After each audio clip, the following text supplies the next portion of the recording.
Are we live? It says waiting for Nick Granville. Don't wait for me. That's your first problem. I can see the live chat that's come up. Live chat. Cool. So does that mean we're live? Well, I just put questions in and that came up on my thing, but the screen hasn't started yet.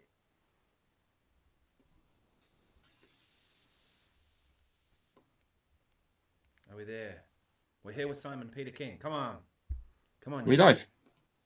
Looks like we're going. You got it. Hey, we have sound. Great. You got it. Excellent. Cool. Finally. We're back. I tell you, man, this has been the most mission I've ever had with trying to do anything on this blooming thing. So here we are. Got Simon Peterking all the way from the UK, and we were just saying a minute ago about how New Zealand always beats the UK, especially at cricket and rugby and games like that, don't we? You're going in hard. I see. Right from the beginning. We're not taking the last series you played against New Zealand into account then. Okay, fair enough. No, it's fine. Yeah, and actually, to be fair, we haven't won anything for quite some time, but nonetheless, you know. I love those test matches, man. That's some of my favourite to watch. I mean, to be honest, the test matches against India recently is really frustrating. I think the England cricket team is sort of going through a bit of a personality crisis at the moment, and it's a little frustrating to watch at times. So much talent, and then they go. yeah, that's all. And Sam McKenzie's in the chat. Oh, here we go. This is trouble. Sam's a great drummer down here, young cat around here. Well, he's not that young actually anymore. Unlike me, he's not. Hey, Sam. So Sam, I said question mark, and he put answer, like the Pat Metheny album. You must have that one. Oh, cool! I've got it. I've got the chat now. It's all working.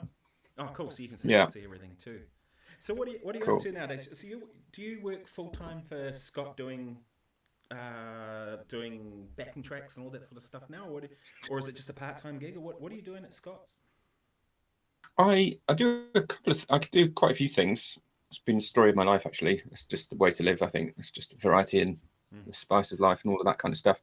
I'm primarily a freelance filmmaker these days, but I do.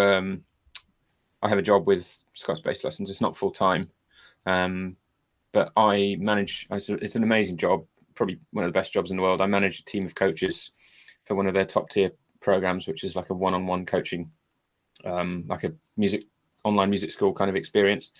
So I manage a team of about 15 coaches across the world, and the students on that particular program have like a one-on-one coaching thing, and they have seminars and they have masterclasses, and yeah, so I manage that, and I manage a lot of the bits with the program, the curriculum, the assessments, which is not very glamorous and stuff like that. Yeah, that kind of stuff. And I do some of the teaching on the course as well. But I mean, we've got an amazing roster of coaches. I mean, like, it's a real who's who. Or who's and, he. you know, yes, well, yeah, exactly. But it's a real privileged position to be in, because everyone on that team, they're just sort of consummate professionals. They're all full-time musicians and teachers. They're phenomenal players. They've all got their specialty as well, which is great, because we have so much resources to pull on. If a student wants to learn about slap bass, for example, then they go that way. If they want to learn about jazz, they go this way. If they want to learn about rock and, you know, R&B, they go this way. You know, so it's a really good, and we're about 2 years old now, of course, and we've had some. Well, you're into year 3 now, and we've had students enrolling on a 3rd year, which is something no one. Wow. We never foresaw that, which is amazing. So yeah, and like I said in the live stream that happened 10 minutes ago, that didn't happen. One of the great things about it, well, I was actually talking about us talking really, but like it sort of applies generally across the whole spectrum, really. Just being able to collaborate, being able to educate, to be educated, be able to play with, have conversations with other musicians throughout the world in real time. It's just something a 46-year-old like me is still getting used to. I know, right? Yeah, I mean, there's an entire generation of musicians, some of which I teach, who they just take this stuff for granted, you know, which is so cool. That's so great. I mean, like, you know, I remember you and I started playing guitar when Facebook and YouTube was a thing, and we were sort of sat there with terribly lit rooms like chugging away on giant steps, backing tracks, and really noisy videos that had terrible sound and kids running around in the background. And that, like, now look at what Instagram's become for guitarists and bass players and musicians as a whole. I mean, phenomenal. Just an absolute privilege. I know lots of people complain about the internet, and rightly so. There's some horrible things with social media, some things to look out for in the way it's evolved. But oh goodness me, it's such a net positive on the whole, though. I mean, yeah, I agree. Wow. And everything has its positives and its negatives, doesn't it? When you think about it, so it's sort of one of those. Yeah, things, I mean, I sort of love the fact that I jumped on that train 15 to 20 years ago, whenever it was. I guess bloody hell it is, isn't it? It's getting on for that. It feels like a lifetime ago. Yeah. And it really appealed to me because although I love playing music, it's like eating food. I could never do without it. I could really do without being out of the house late at night and driving 3 hours to get to a gig. And that's really, that side of sort of music has never really appealed to me. So like the internet's been fantastic for that. So I can still collaborate, can still make music, and still converse and write and and have musical conversations with people, and be at home, be with my family, be with my dog, and sort of right now, right? It's exactly. What time is it? 8:30 p.m. here in Wellington, and it's 9:30 a.m. there in the morning, and we're literally on opposite sides of the world having a chat about music, and it's just great, it's fantastic. So I mean that's one side of it. Obviously I'm a completely I really like to have non-musical things in my yes, Leo says your mic sounds awful. Oh shit, really? It doesn't. That sounds all right to me. Maybe just turn it up a tad. I don't know why that would be. Yeah. Sorry. Yeah. Is it distorted, Leo? Hey Leo, just elaborate a bit. What's wrong with it? Is it distorting? Is it too loud? Too quiet? Yeah. So as I was saying, I like to sort of do non-musical stuff as well. Have a gaze at the stream.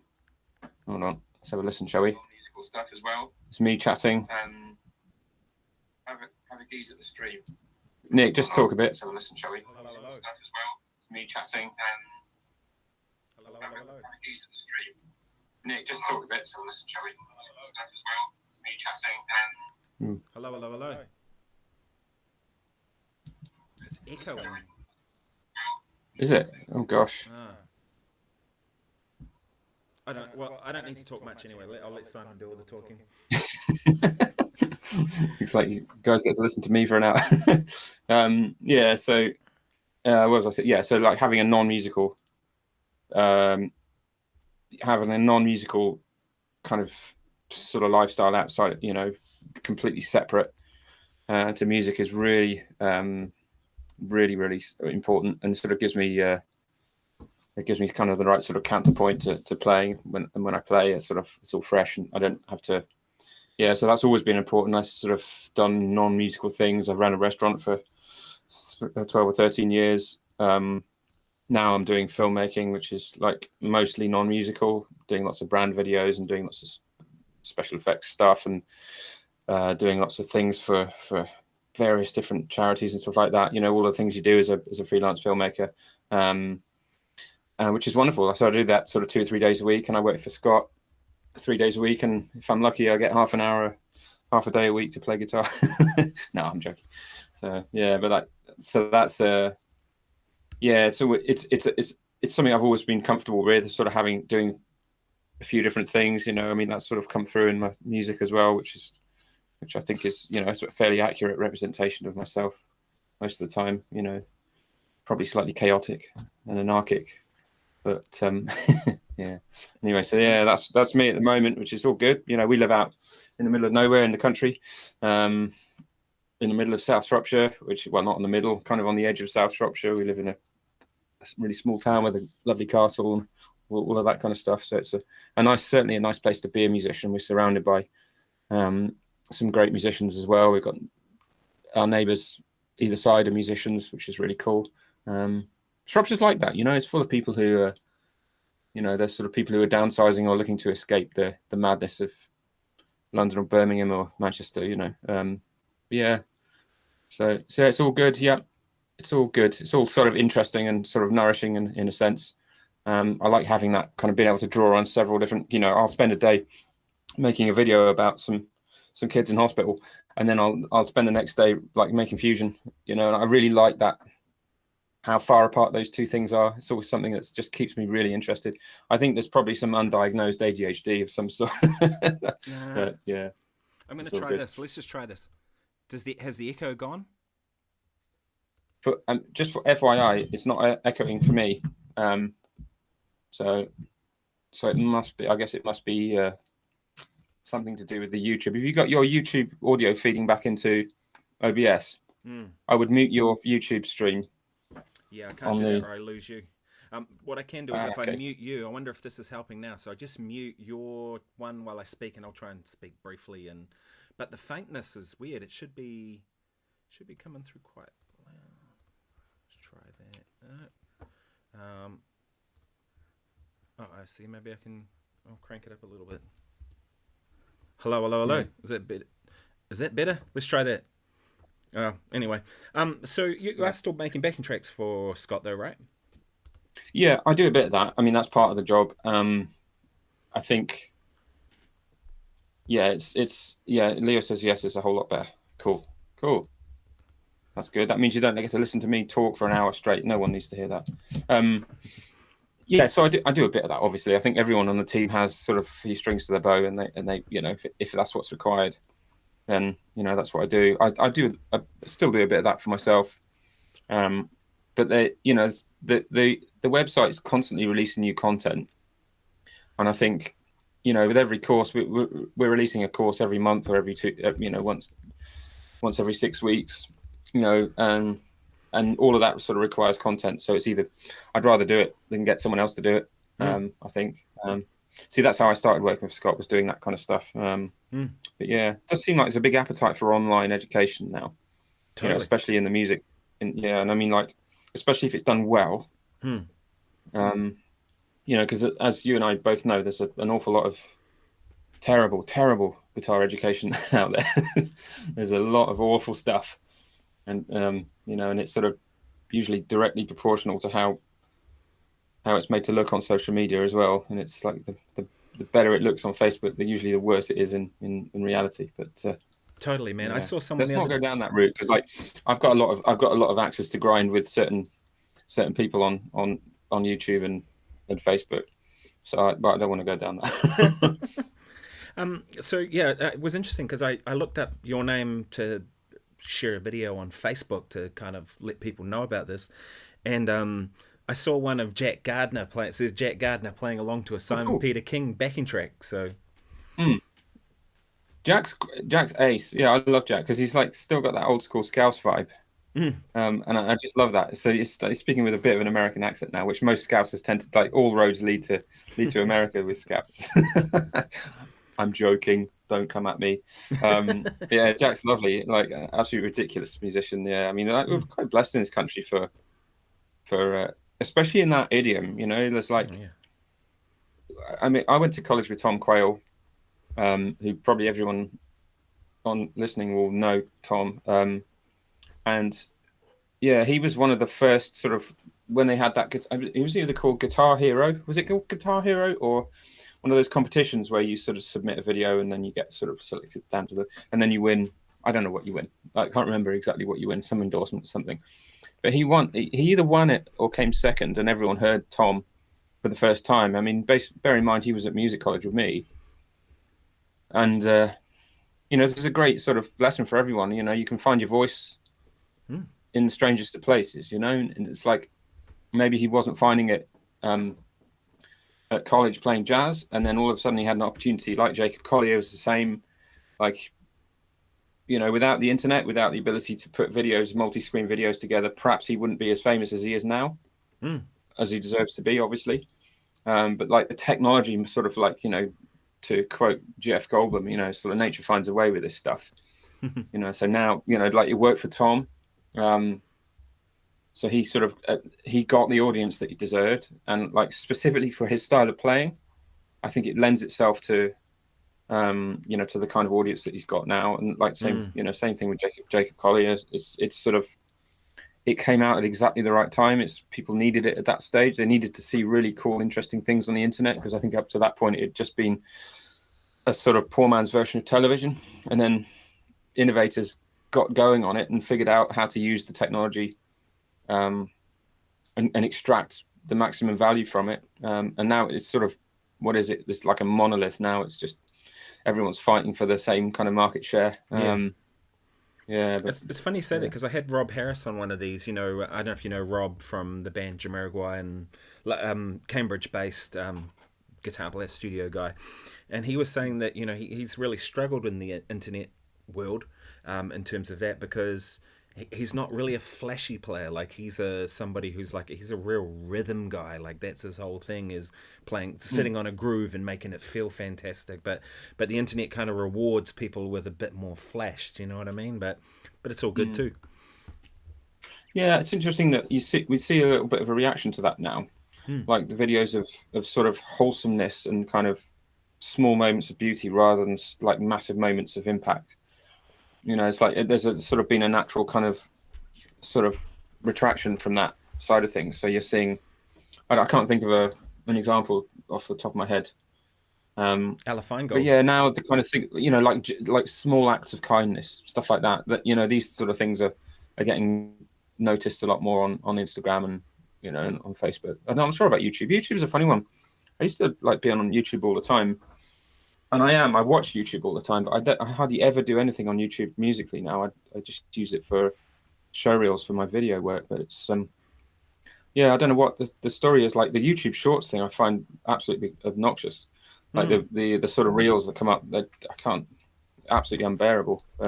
And yet everybody that's the sort of, that's people's attention span, isn't it? People want the shorts, right? Like my shorts do way better than the longer form videos generally. You know what I mean? But it's a funny different thing, isn't it? Yeah. I mean, like you've got the extremes now.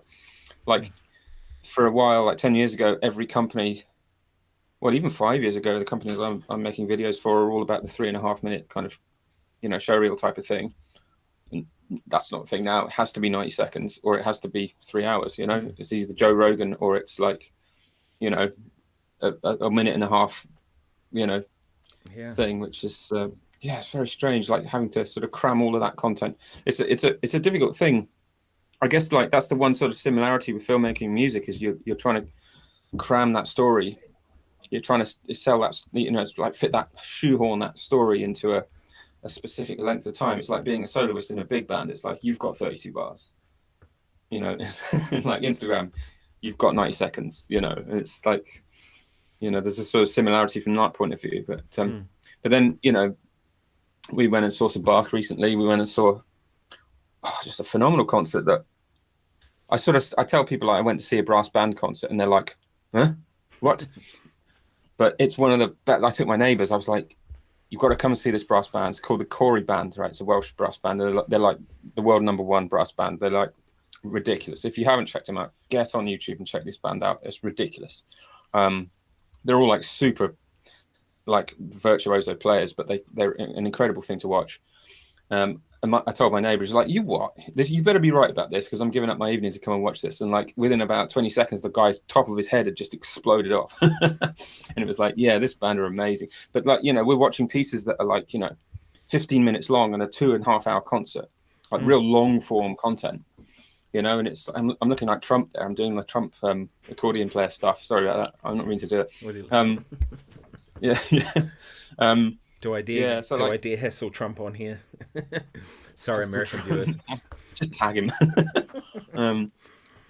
So like, and going to see that long form thing where you get to watch a performer and a band sort of tell a story, a full story, not just a little highlight, not a segment, but the whole lot.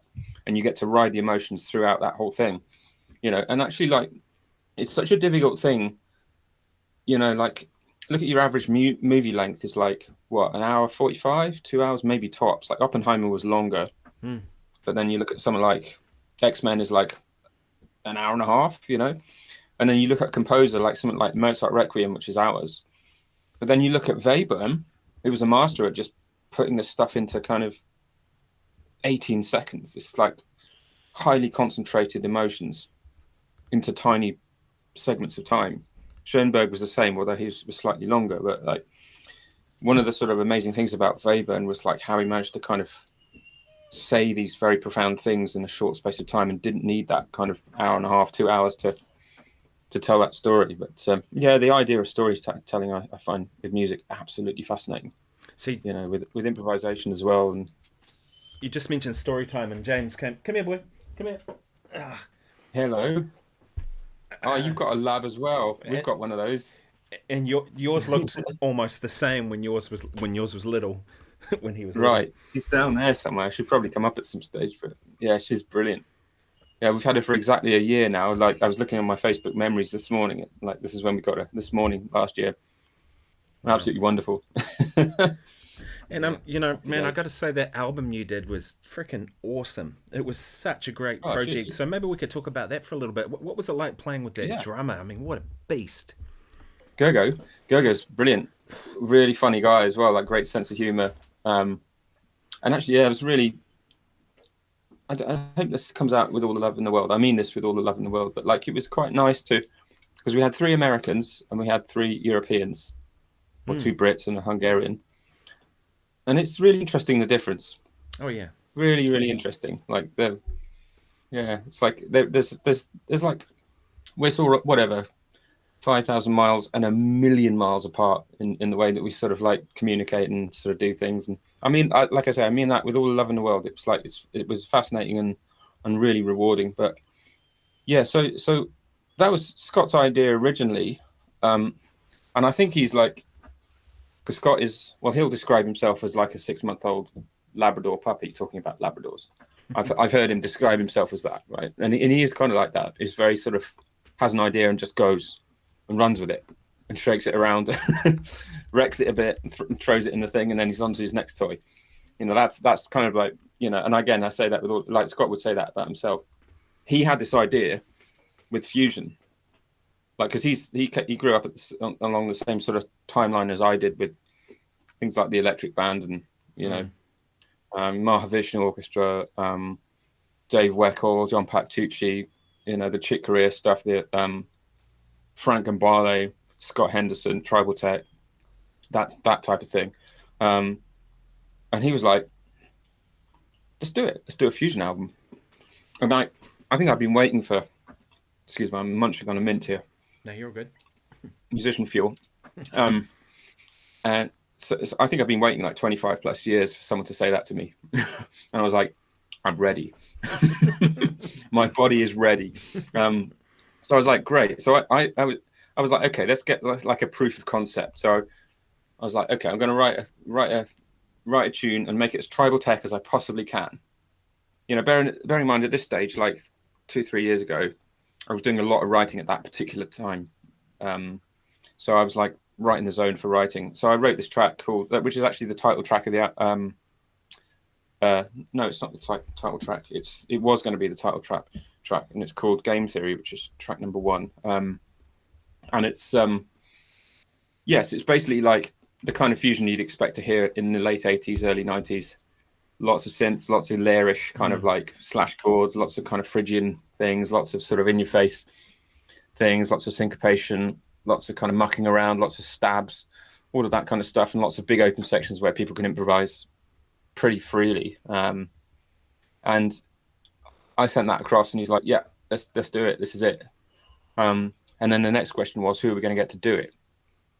You know, which was a really interesting discussion because Scott, being Scott, he was like, right, let's pick the biggest, the biggest, like, let's like, and in the end, like, I think we arrived at the perfect band really, because we had, interestingly though, like the one guy that we never even considered was Scott Kinsey, because it was like, you can't exactly it's like calling Michael Jackson, you know, it's like, you just don't do that. Kinsey's a but then in the end, you know, he's amazing. Yeah, he's just lovely. I met him a few times around LA, you know, through various people that know him, and he's just a normal guy like you and I. You know what I mean? Like, he's amazing. Well, I know that now. Yeah, but like, if you don't, it's one of those things. It's like I've sort of, like, Keith Jarrett's one of my musical heroes, and it's like, but I've tried very hard to not ever meet him, because it's like I don't want to spoil I don't want to meet people like who are my sort of ultimate musical heroes, because I don't want it kind of spoil it a bit. So but the Scott just messaged him on Instagram and he's like, yeah, I'm up for that. And I was like, oh shit. this is now happening. So yeah. And Dave Binney as well, who's like, he's wonderful. He's always been one of my favorite musicians, not just sax players, but one of my favorite musicians, an incredibly intense player. And like the opposite of what he's like in real life. He's just such a lovely, sweet, kind of gentle guy. But he plays sax. It's like Jesse Ventura from The Predator, where he's just like, it's just absolute, and it's just like a sight to behold, really, like, and a sound to behold. But like, with the thought behind that was, we either go down the full fusion route where we go kind of like Eric Marienthal, kind of, like that kind of Sanborny vibe, and I think that would have really shoved it into one corner. But like, my sort of thinking was, we get that kind of New York type of feel to it instead, where there's a bit more to it and a bit more kind of a bit of a spanner in the works, just to kind of fuck it up a bit and make it a bit kind of, just to sort of get people thinking a bit differently about and it worked, because everyone played differently. When Benny's playing, he doesn't play like Eric Marienthal. He's a massive Sanborn fan, by the way. He's a massive Sanborn fan. But he doesn't play like, in fact, in the end, that was one of the reasons he agreed to come to the album, because he's a big fusion head. Not that you'd know particularly when you listen to him, because he sounds, he's like a crazy cross between John O'Gallagher and like Miguel Zenon and all of these kind of, that kind of style, that kind of, but it was really interesting seeing the other musicians adapt to him, to his style, which is exactly what I wanted. So you've got this kind of, it could have just gone into a very straight ordered thing, but it didn't. It just went in, it had sharp edges and it had sort of big drop offs and all of this kind of stuff, which is cool. But yeah, it was a very interesting process, start to finish, actually, and like not the easiest thing at all, bringing people like that to one place, especially in the UK, especially in rural England. Like, it's pretty easy bringing guys like that to London.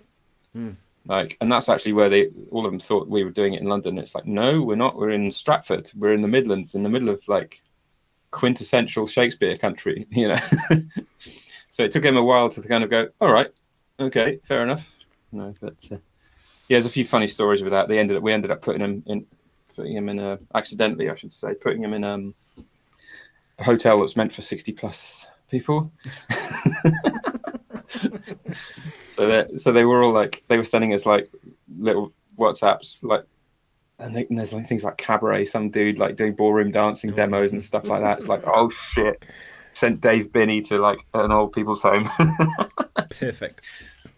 Yeah, I know. Yeah, but that was a very interesting process, that whole thing. And obviously Scott's done that kind of stuff before, like video projects and sort of, but never I think sort of with him playing, and like, because I think his thinking was, I think if you are a YouTuber, which predominantly I think at the time, well, Scott is primarily a bass player, but he's his big thing is YouTube, and like, it's easy to, like, if you're a YouTuber, you do get seen as someone who does that, and they're not. It's like they're doing that for a reason, because they didn't cut it as a musician or as a player. And there's always, I've always felt that you've got the two sides of the live musicians and the online musicians are really sort of like, they point the guns at each other from time to time, and there's a lot of accusations of like, well, you're just doing online because you couldn't make it as a player. And then there's like, the other side of the argument is like, yeah, how's life driving home at 3 a.m, dickhead? It's like, when I'm, do you know what I mean? But there's they've always had their kind of, the two worlds never seem to meet. I think that's changed now, though. Do you think that's changed now? I think that used to be the case where, there were the online guys and the people who are actually like out there doing it. But I think now, I mean, Tom Bukovac, for example, one of the busiest studio guys probably left in the world, and he's, he started doing that stuff. I even saw Dan Huff started a YouTube channel this weekend. You know what I mean? And there's a guy who's probably as in demand as it could possibly get, and yet here he is deciding to do YouTube. With that album too, did you wrote a lot of the stuff, didn't you? Did you write all of it? I wrote all of it. Yeah. And how did you go about it? Yeah, that's a good question. Sorry, you said you wrote all of it. Yeah. Yeah. That's so. So how do I go about writing music? Well, I mean, in particular, that kind of music, I weirdly, because I grew up in that kind of era where sequences were starting to be a thing, I've always seen music like that, blocks of things like a train, a carriage, and a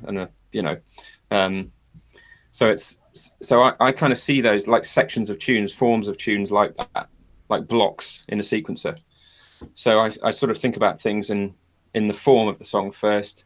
In terms of like the style and the sound, well, I'm sort of like, I love chords. I love like, Same. and I don't have any, it sounds a really silly thing to say, but like, I'm sort of obsessed with chords. I love the effect of, if you have certain notes in a certain order, it gives a certain emotional kind of sound. You can elicit an emotional response from a chord. And then how are you? Okay, so you're gonna say sad, happy, happy, sad, sad. Let's do that. Okay, or you can go sad, sad, sad, sad, sad, happy, or we can go all happy or whatever. So and I kind of like that. Degrees the power of it, right? Yeah, degrees right. Degrees exactly. of happy and sad. Yeah. So this is something I've been a bit of a trip I've been on recently with modes. I've never really sort of gone down the whole modes thing in the way that a lot of guitarists have gone down, but I've got into it recently by thinking about modes in terms of chords. What are they like? They're 7-note chords. You can make them a 7-note chord, and it's like what chord is that? What does that mean?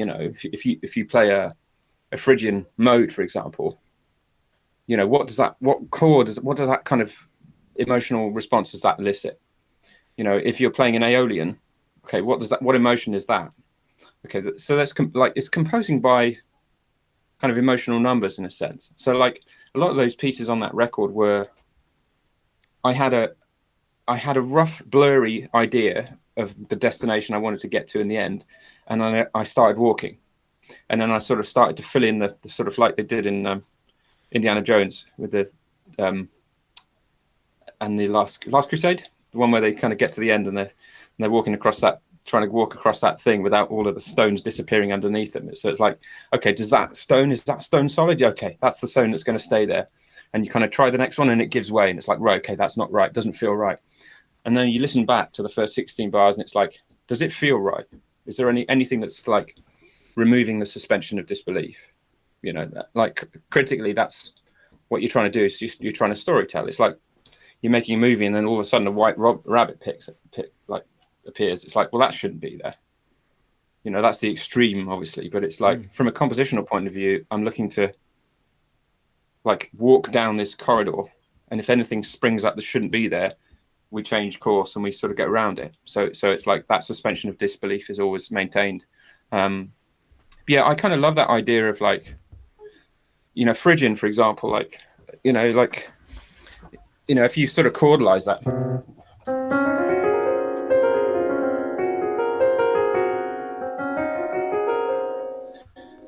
It's no longer just a sort of a mathematical set of numbers. It's I hope you can hear that. Can you hear that piano? It's like noise cancellation. Yeah, and it's no longer a set of numbers. It's actually now a wash of sound, like like a Dorian for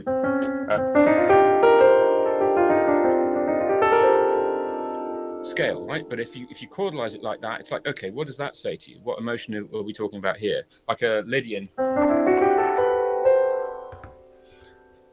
Chordalize that stuff, and like a lot of the chords that I use are taken from, at least they are now, my kind of intention is like always based on the emotion that I'm trying to say. I mean, sometimes it's like incomprehensible, well, most of the time in the case of the fusion on that album, but it's like, I'm also looking to go to dark places.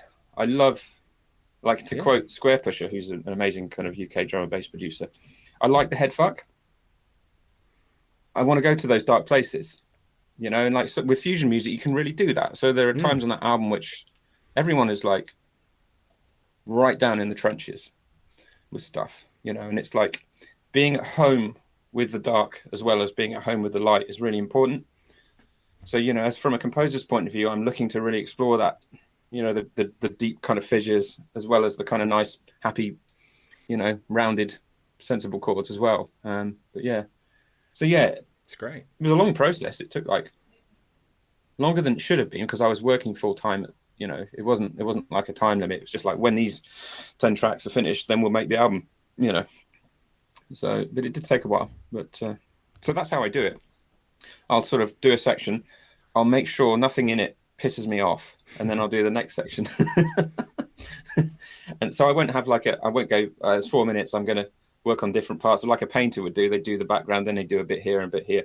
It's like, I'm very much kind of like, I want to walk that road backwards and forwards, like until it's exactly like I want it, you know, and I won't go on in that composition until it's exactly there.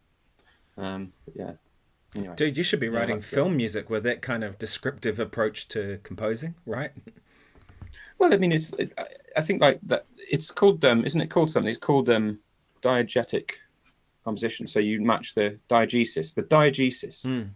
I'll be pulled up on the exact etymology of that. But diegesis is to do with the narrative.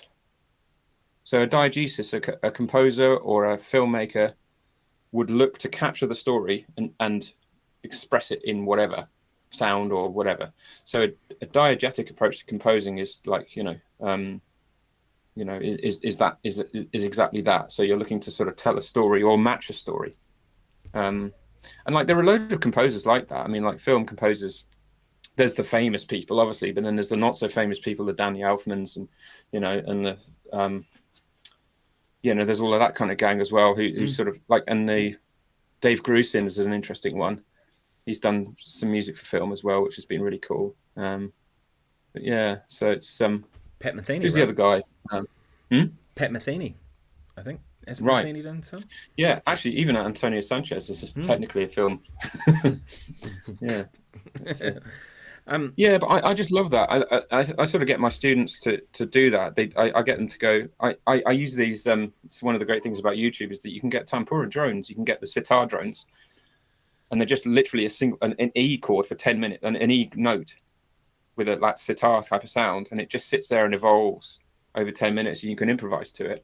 There's no chord, there's no rhythm, and you can just decide. It's like, I'm going to do Locrian today, and I'm going to do an E Locrian, so that drone is always going to be there, and then I can do that Locrian mode over that, and I can find all of the nooks and crannies and interesting things about the Locrian mode.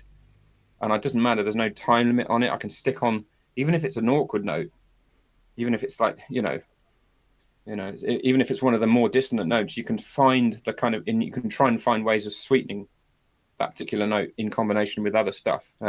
Like in Lydian mode, for example, you've got that, you've got that tritone. If you take that on its own, it sounds dissonant. But if it's justified with other notes, like, if you, again, parts of that mode are dissonant, but if like in the presence of other,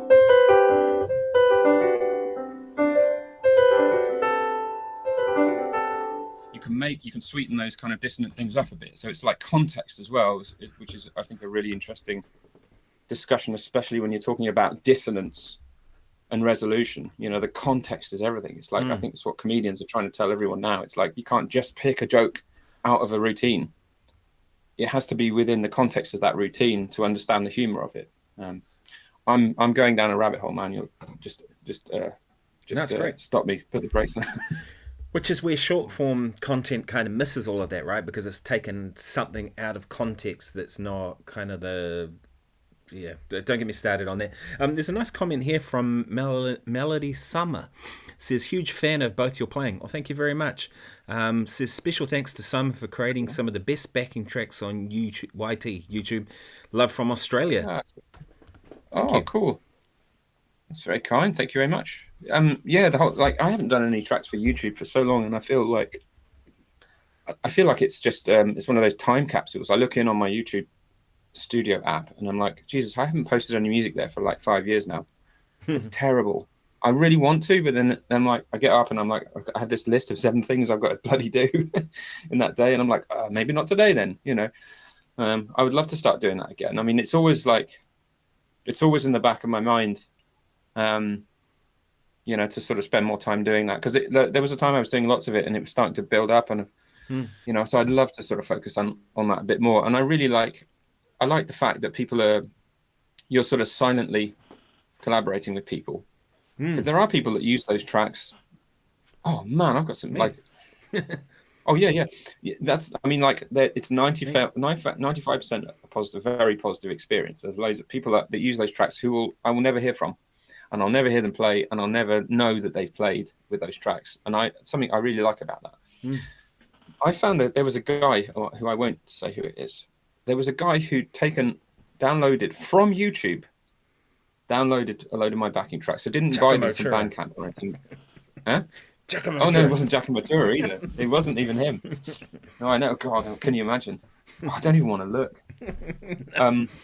That he downloaded it off YouTube. Hadn't even bought the tracks from Bandcamp, which they are available on Bandcamp, by the way. And made an album and released it, and it was on Spotify. Wow! And not only that, right? He had the. I mean, I gotta like give it. I've got to admire his brass balls. But he even contacted me, and like sort of subsequently asked if I was cool with it. Like, so he'd released the thing. Wow! I was like. I was absolutely speechless, and like, you know, I'm pretty easygoing with this stuff. I mean, I've let people use these things for all sorts of things, you know, and I have no problem with it. But like, I was like, you've got to remove that immediately. Like, how dare you do that? And how dare you, like, you know? Anyway, Dan Huff, right? You know, Dan Huff's first album, right? Like, he's just put out his first album, but apparently there was an album that was put out before. And what happened was he's a session guitar player in LA, right, for 20 years. He'd play solos on people's albums. One guy took a bunch of those solos, wrote songs around them, and released it and called it a Dan Huff album with his name on it. And Dan Huff said he's refused to even listen to it. He's like not even gonna justify it being out in the world. But I was like, who does that? Like, this sounds like what this person did to you. I know, and there was almost some sort of like voyeurism to it as well. He was like a serial killer that wanted to get caught. You know, it's like, why would you? You know, they get more and more brazen. It's like, why would you contact me? Probably you could have got away with it. Yeah, you might. And get this right. Oh God, sorry to go on about this, but this is like this is like the dark parts of the internet. Is that he was asking for a drumless version of some of these tracks. This is how brazen he was. He was like, I've done this thing. It's on Spotify. I'd like to do it again, but actually, you know, do you have any drumless versions of this stuff? And I'm like, what do you mean? So I listened to it, and he'd taken, you know, like before Moises was a thing, he'd used like the Isotope RX8 or something like that, and he'd taken my drums out of these tracks, digitally removed my drums, and then put himself playing over it. You know, and I was like, wow, the brass balls. Anyway. Yeah. Anyway, I don't want to. Let's not get negative. But I don't even want to know about my stuff in the world like that. It's mind-boggling. Like but then again, it's like you've got to take the rough with the smooth with this stuff. I think there's always going to be concessions, isn't there? It's like if you want instant connectivity with your brothers and sisters across the world, then this is the kind of sewage and garbage that you're going to have to wade through from time to time to get that. You know, you're going to have to encounter all sorts of malevolence and toxicity along the way. You know, especially if stuff is out there unsolicited, like YouTube is like mostly unsolicited. You know, you could be, you know, who knows who could be playing to your tracks, or like who knows who's listening to things taking you at face value, or like, you know, yeah, it's extraordinary stuff. But like I said, it's a concession I'm willing to make, because I think it's I feel like very enriched by, you know, even this, like, you know, even like, you know, today is a sort of microcosm of it. You know, it's like, you know, we met in real life when you came over to the UK. What was it, 4 years ago? No, 5? Oh God, it was more, wasn't it? 2019. No, so it was 5. Yeah, 5, okay. Yeah. Shit. How the hell did that go so quick? 5 years. God. Bloody hell. Yeah.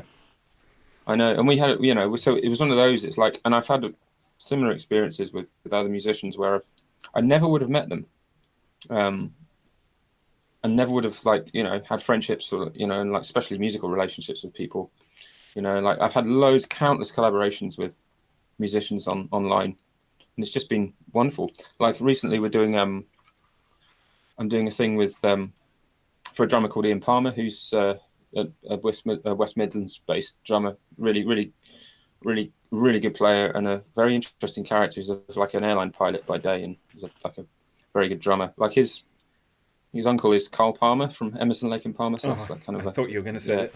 Wow. Yeah. He's and you know, there's people like Lawrence Cottle playing on it, like wow, Paul Booth. There's like Steve Hamilton, and then there's, you know, like, and there's a couple of tracks on there with Randy Brecker and like Paul Turner and stuff like. And it's like, again, I've just done it from home. I've done it from here. I've got all the time in the world to sort of like guitar, you know, spend on keys, or both. Guitar. Yeah, guitar. So yeah, fascinating stuff, and that wouldn't exist. Simply wouldn't exist. Looks like Ben Shepherd's in the chat. Hey Ben, how you doing, man? I don't know if you know Ben, but Ben's a local boy from here. Tower College represent, just down the road from here. Yeah, he's on the Reamped album of mine. Oh, cool. Yeah, nice one. So so growing up, so your study, you went to Leeds. Is that the school you went to? Yeah. So I had to fight to get in there. I had terrible grades, absolutely abysmal grades.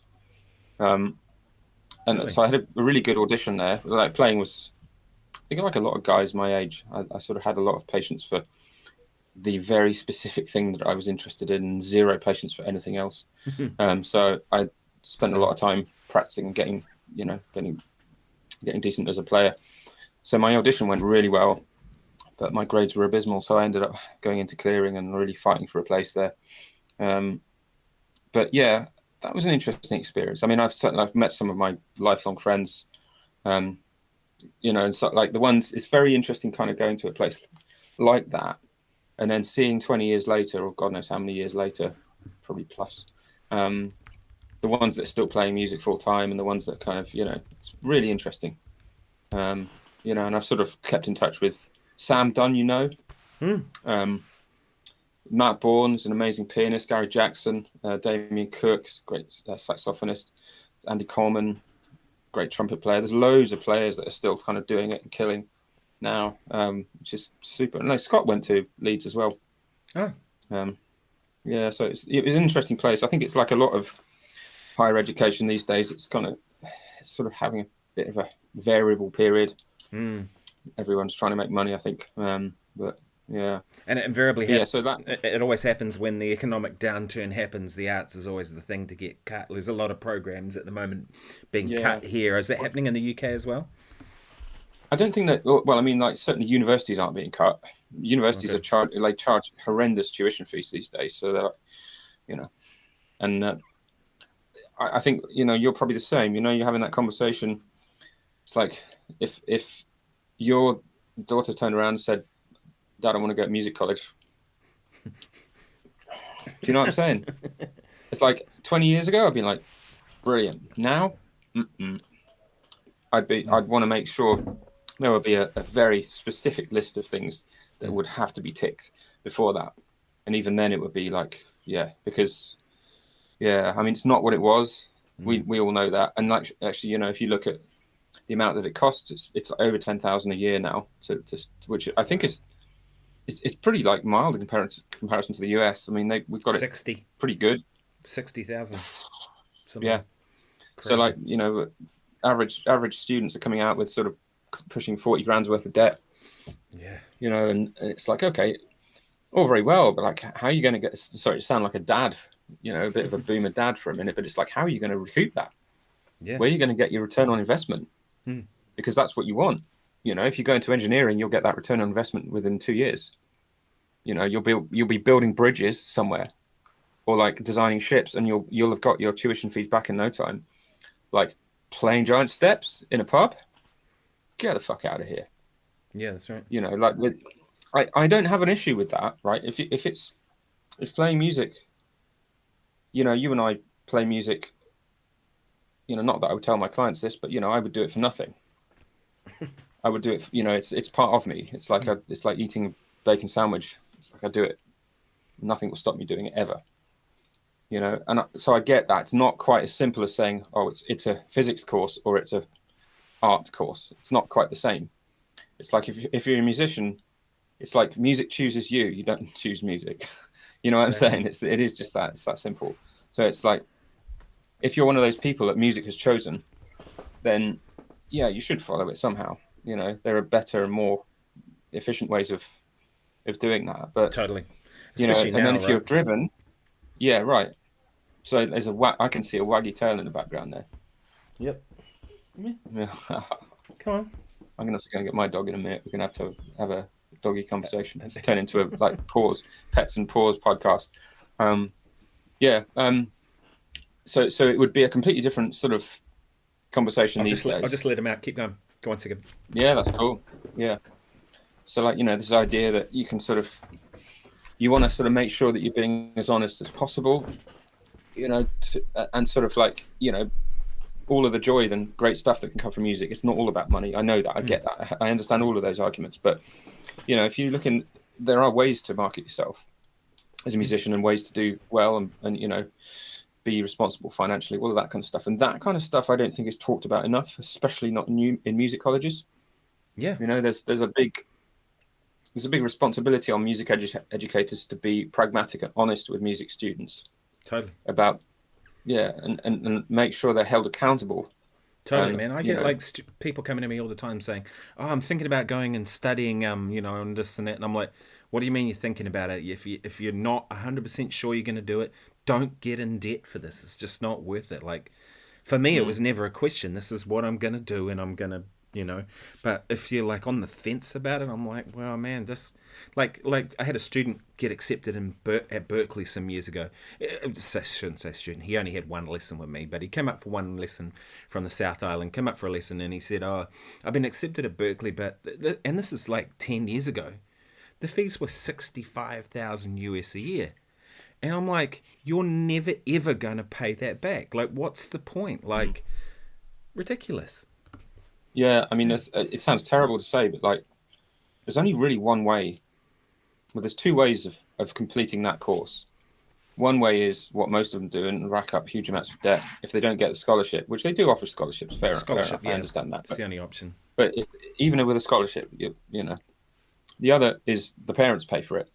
Yeah. And then what is it? Is it a passion project for the parents? Well, it seems that way. And only rich kids go to music school. Just real talk.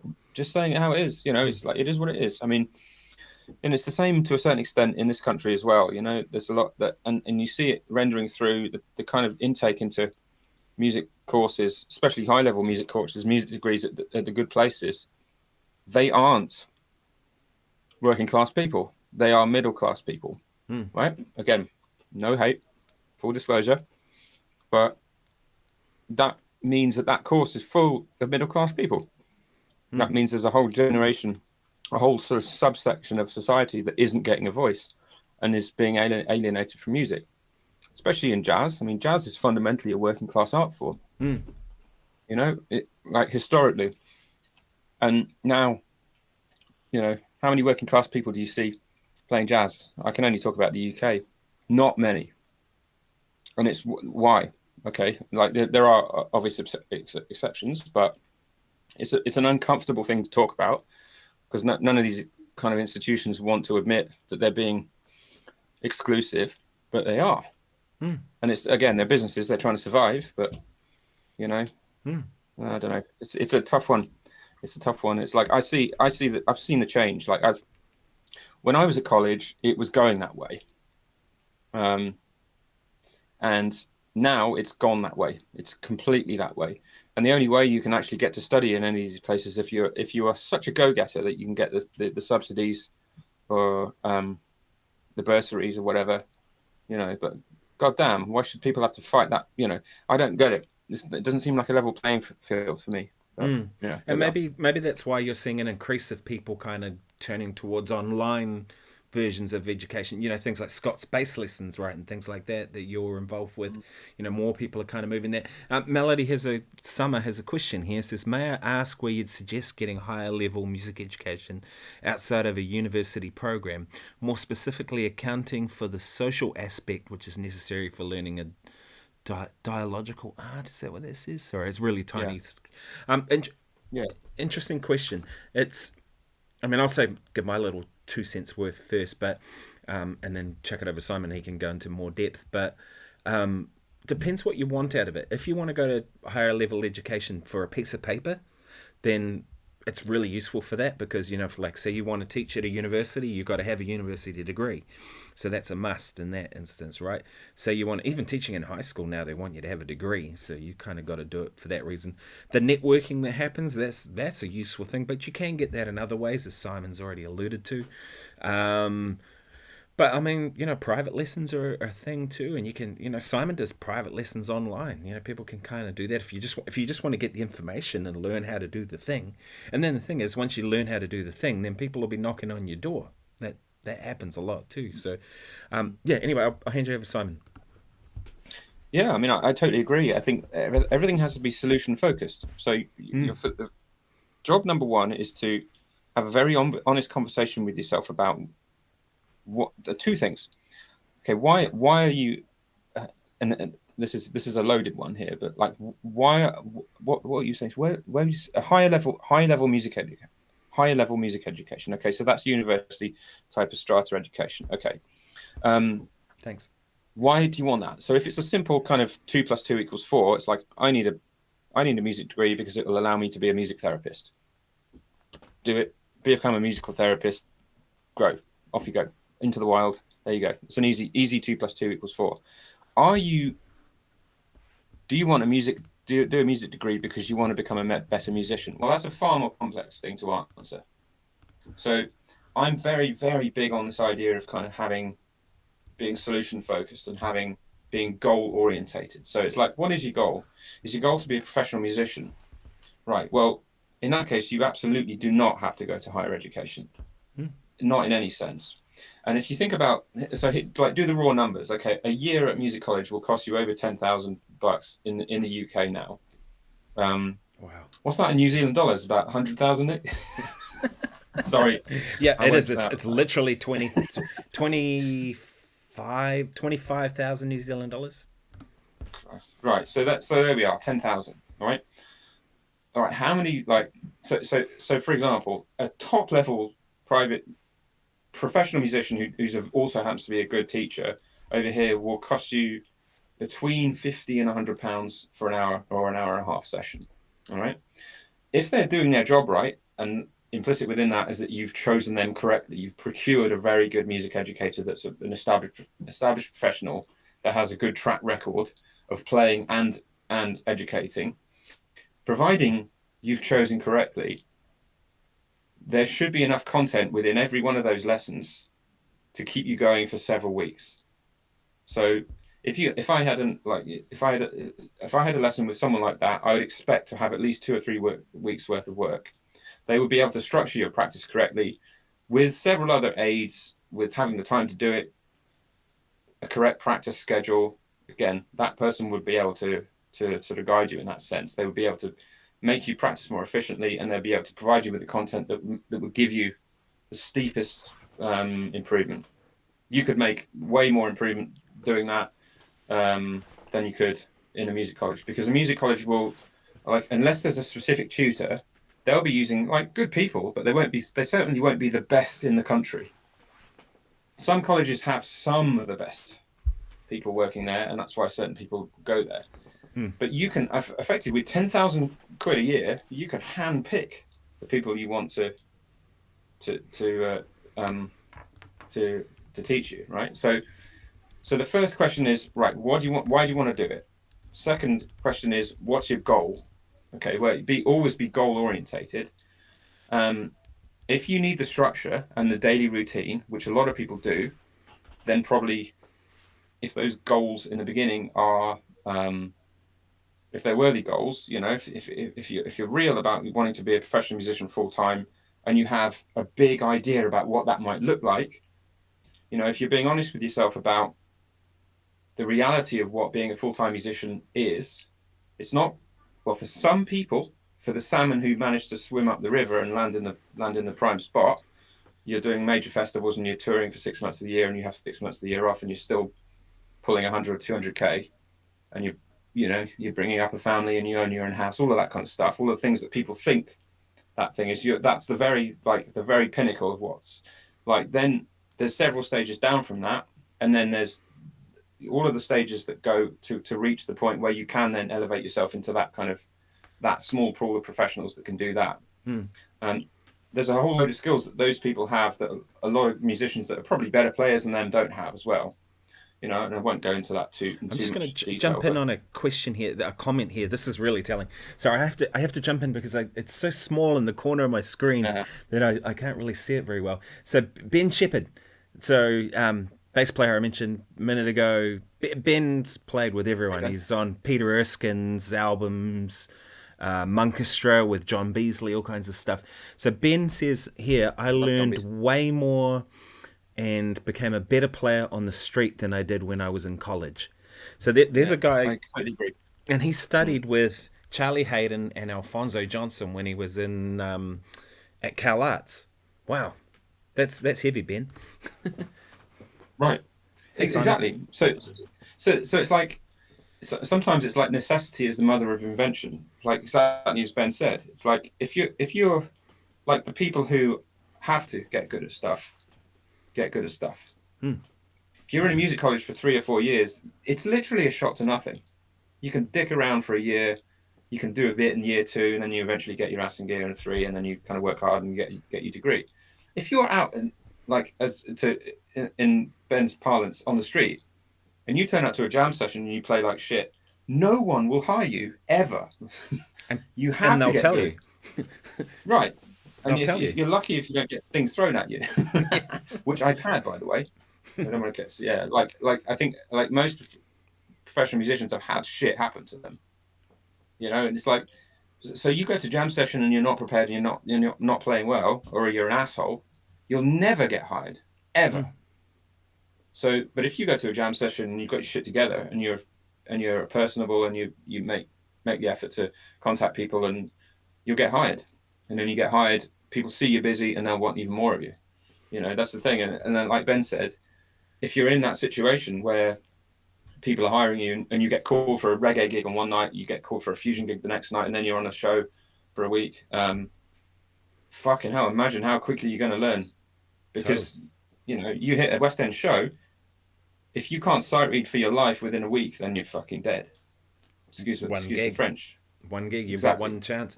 I went and sat in the pit for Mamma Mia when a friend of mine was playing guitar and he was subbing, and at the end of the night the MD was sitting there with a piece of paper and about to hand out the notes for whatever went wrong for the subs, not even the guys that were regular on the band. It was like, it's heavy. Well, those notes will come through from head office as well.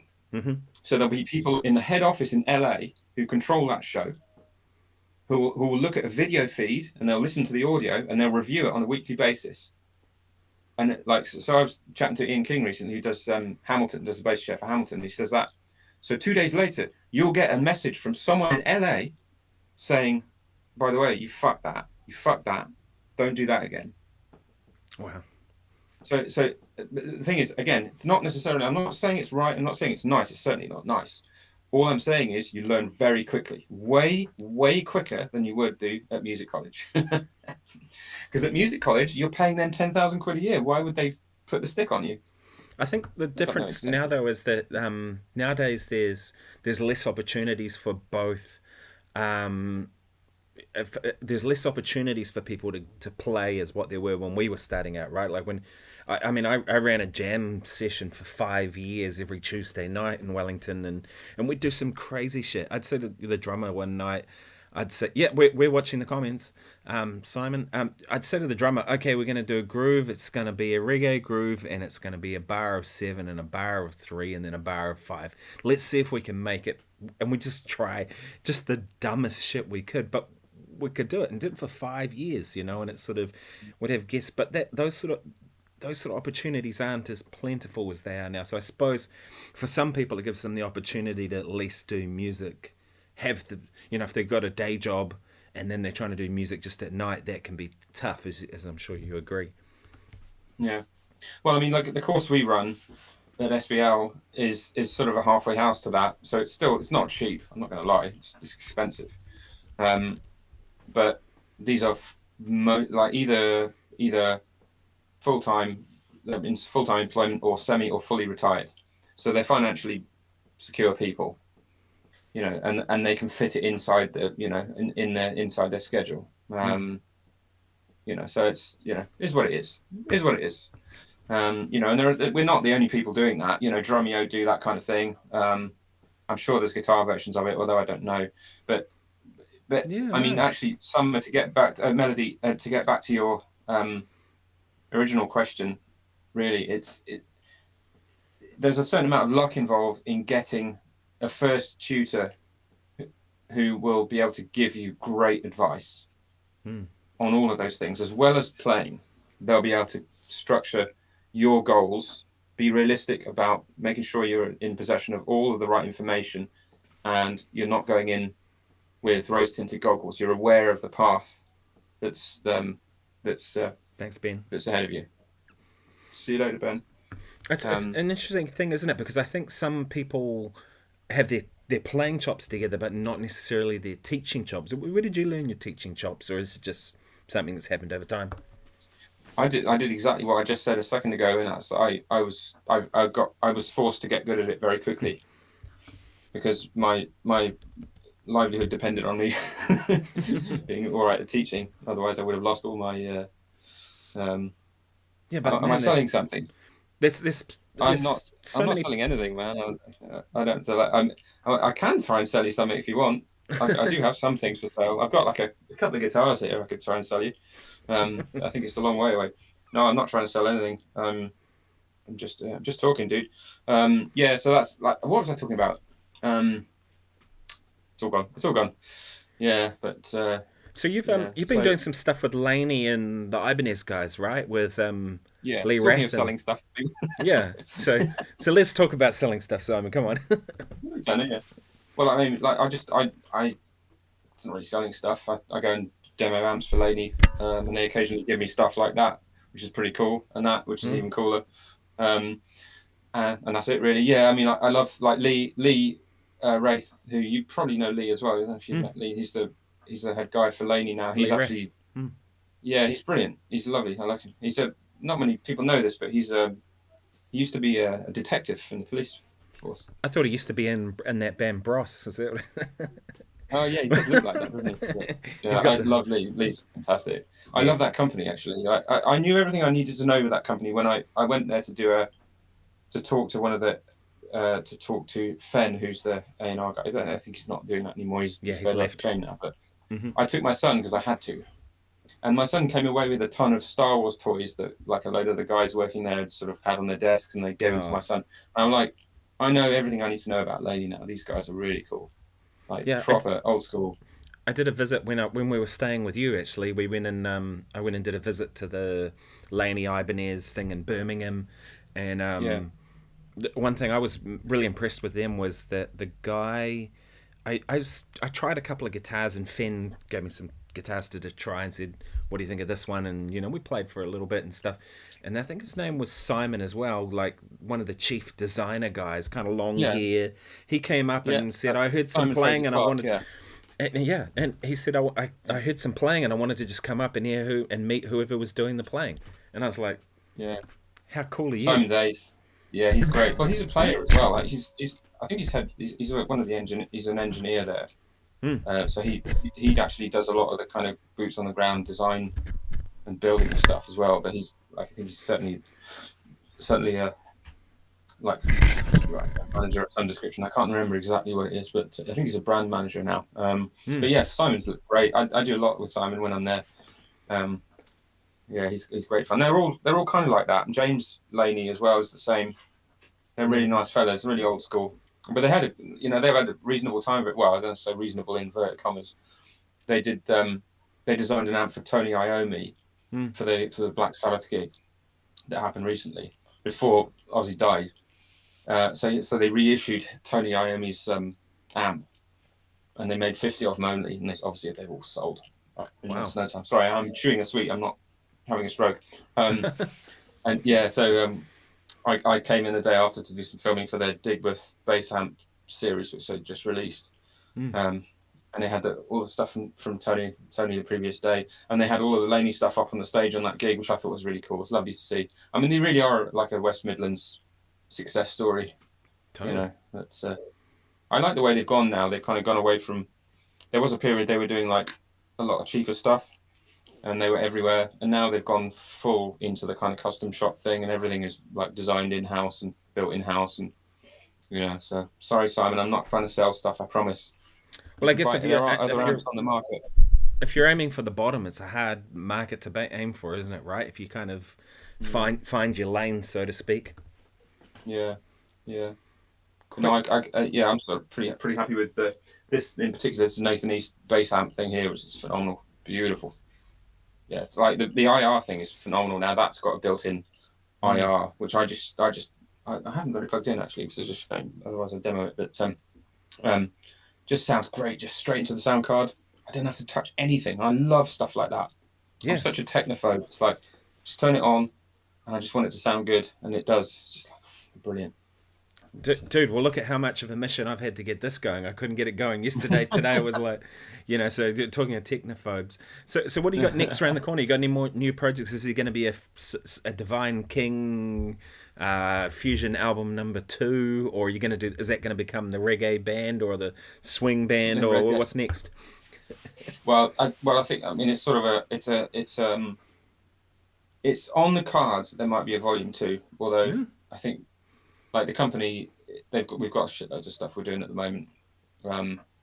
There's quite a few things ahead of the queue for a while, I think. But personally, I'm just really loving things at the moment. I'm just having a great time. I'm doing lots of aerial photography. I'm doing like my normal sort of, my normal film work, which I absolutely love. And like playing wise, it's, I'm just sort of ticking away, which is just perfect, really. I mean, we've got 2 young kids, so it's just spot on. So just about to disappear off to France for 2 weeks. So that's what occupying my mind. So to answer your question, mainly red wine, predominantly red wine, I'd say. But it's all good. But long term, I have a trio album that it's been like an organ trio album which I'm planning, which is always in the background. Man, it's one of those things. It's like a mirage. I miss the French red wine. It's like to get it in New Zealand, it's really expensive, and so we end up drinking a lot of New Zealand wine, which is good. But the French red wine is. It's all right. I'm a huge fan of that. Yeah, I love New Zealand wine. I'm only just getting into it, really, to be honest. But, it's all right. Yeah. So we haven't even talked about photography, because both you and I mean, it's one thing, we connected via music, of course, but also both love and do photography, and you do filmmaking and stuff and kind of all of that as well. It's interesting how those parallels happen. I think so many musicians I know have kind of got into the photography thing as well. Because again, it's storytelling, isn't it? And that's how I see playing improvised music, is whatever form of improvised music is just telling a different type of story, really, isn't it? Yeah, it's the same. I mean, like I've managed to keep photography purely as a hobby so far, which I'm trying very hard to keep that way. Good. So nothing makes me happier than being on a mountainside at sunrise. Same. It's just there's nothing beats that first bit of light in the morning. Dude, you got to come to New Zealand for that. Yeah. I know that. Talking of plans for the future, that's certainly out there. Man, I can't. Well, that flight is like 40 hours or something. Good grief, how do you manage that? It's 24, but then once you have all the connecting stopovers and all that kind of, that's the problem, Like you've got to fly to Doha usually, and then you sit there for 2 to 6 hours before you get on your next 12-hour flight. It's one of those, but hey, it's worth it. But you said you do a lot of filmmaking, right? That's kind of a big part of what makes up your week now. Yeah, so I do a very big mixed bag of stuff. I do some music capture, some live music things. I do some music video things, but it's predominantly things for commercial clients. Really, I done things from everything from Peace Northern Ireland. I've done things for things for Deliveroo. I've done things for the Arts Council, obviously. I do things for loads of colleges and schools. I do things for choirs, charities and choirs. It's sort of it really varies. I mean, up until things have gone quiet now. For the summer months is usually pretty quiet for film, which is nice. It means I get a chance to edit things, catch up on the editing. But I mean, last week I was doing like an escape and evade documentary for 3 days, and then I was straight into a load of talking heads things for a hedge fund company in Birmingham, and it's like crazy, just like so different and so interesting, and like you got to be ready for it all, and like again, kind of managing yourself correctly is the same sort of workflow as music, really. But sort of dealing with people, trying to get the best out of people, trying to get people looking good and sounding good on camera is something I really enjoy, actually. Trying to get people who are self-professed terrible on camera, trying to get, getting them to sort of look good and sound good I really love that. But I find again the variety's brilliant. And I come home and I pick up the guitar and I can't wait to play. Rather than having to spend 10 hours teaching, there's no way I'd come home and want to play. Really. So I think that it's sort of granted me a bit of privilege from that point of view. Awesome. Yeah, cool. Well, we should probably wrap up. Now because we've been an hour 15. I usually try to keep this to about an hour, but hey, dude, thanks so much for being here. It's been fantastic, and thanks to everyone for sticking it out, listening to me talk bullshit for an hour 15. It's all me talking the rubbish. But man, thanks so much. And so check out Simon's backing tracks, his stuff online. Check out the Divine King album that he did, because there's some heavyweight players on there, and Simon wrote all that music, and Scott Devine and Nate Worth and got Kinsey. It's like, wow, bloody awesome. And I love that music, man. I go, it kind of reminded me of like Tribal Tech and Scott Henderson, and like there's some Alan Holdsworthy type stuff in there, and just awesome. So, but we'll wrap up. But hang on the line for a minute, Simon, and I'll just finish up the stream, and then so cool. Thanks everybody for joining us. You're awesome. Have a great night, everyone.